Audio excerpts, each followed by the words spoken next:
Assalamualaikum warahmatullahi wabarakatuh. Saya Muhammad Halim dari kelas 12 IPA 2 dengan nomor absen 18. Saya akan menyampaikan kritik sastra tentang novel Laskar Pelangi.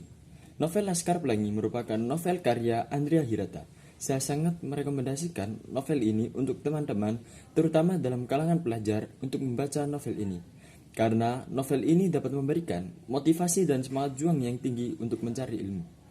Rangkaian cerita dalam novel ini sangat mengesankan. Meskipun novel yang berjumlah 533 halaman ini sangat tebal, namun hal tersebut membuat pembaca lebih terpukau dan dapat memikat pembaca untuk membaca novel ini sampai habis. Dalam novel Laskar Pelangi ini terdapat beberapa bagian yang sedikit membesar-besarkan atau tidak sesuai dengan fakta yang sesungguhnya. Seperti yang tertulis pada novel yang dideskripsikan oleh penulis bahwa kepintaran Lintang yang tidak masuk akal. Bagaimana bisa anak SD sudah mengenal cincin Newton yang akan dipelajari oleh anak SMA, bahkan anak mahasiswa? Mana mungkin hal tersebut dapat terjadi? Bukankah biasanya pada saat kelas 3 SD, guru akan memberikan standar pembelajaran yang sesuai pada anak seusia itu? Hal itu yang membuat pembaca merasa sedikit heran. Walaupun dalam novel ini terdapat bagian-bagian yang dibesar-besarkan, namun dalam novel ini dapat memberikan saya motivasi dan memberikan nilai moral yang sangat tinggi. Seperti apa yang diajarkan dalam novel ini oleh guru sekolah Muhammadiyah, bahwa setiap manusia harus saling mengasihi dan menghormati, serta taat kepada orang tua dan bertakwa kepada Tuhan.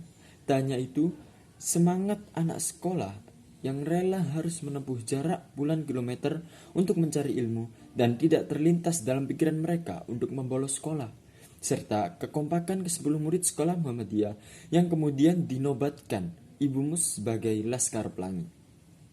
Semangat itu yang patut dicontoh oleh kalangan pelajar zaman sekarang. Novel Laskar Pelangi ini akan menjadi lebih baik apabila terdapat beberapa bagian yang ditulis lebih realistis lagi atau sesuai dengan fakta standar kehidupan.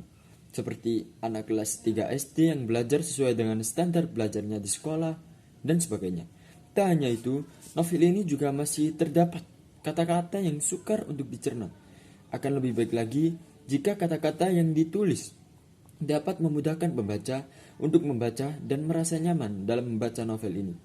Untuk waktu, tempat, dan nama tokoh dalam novel ini masih kurang jelas. Hal itu juga dapat membuat para pembaca menjadi bingung untuk membacanya. Penulis harus lebih memperjelas lagi tentang waktu, tempat, dan nama tokoh, karena hal tersebut dapat memudahkan pembaca untuk membayangkan lebih jelas tentang cerita yang dibaca. Novel Laskar Pelangi ini merupakan novel yang pertama kali saya baca pada saat kelas 8 SMP. Judul dan cover novel ini membuat saya tertarik untuk membuka dan baca novel ini. Bagi saya, ini merupakan salah satu novel yang sangat mengesankan serta memiliki banyak pembelajaran yang dapat saya ambil. Saya bisa lebih rajin lagi untuk membaca buku, baik itu buku fiksi maupun non-fiksi, serta membuat saya lebih bersyukur dan menghargai nikmat yang telah diberikan oleh Tuhan. Untuk kesimpulan dari kritik karya sastra novel Laskar Pelangi ini, yaitu novel ini sangat menarik dengan alur cerita yang runtut dan dapat memberikan motivasi dan pembelajaran bagi para pembaca. Terima kasih atas perhatiannya, kurang lebihnya mohon maaf. Assalamualaikum warahmatullahi wabarakatuh.